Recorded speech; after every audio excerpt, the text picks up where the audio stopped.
वो तो पानी पीछे निकल गया है। दार यमन वाले बंद की सूरत हाल, खदाम खड़े हैं, ड्यूटियां हाई अलर्ट हो गई हैं।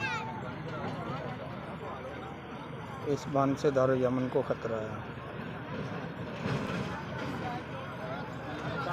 ये बंद के साथ पानी लग गया हुआ है।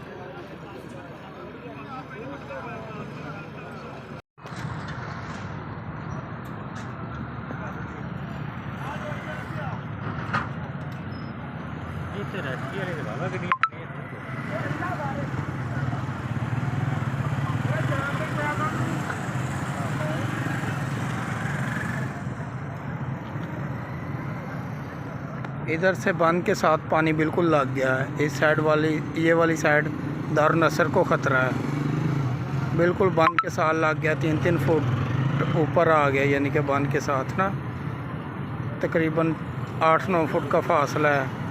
बंद से नीचे 8-9 फुट पानी है। बंद के साथ तकरीबन 3 फुट पानी लग गया है।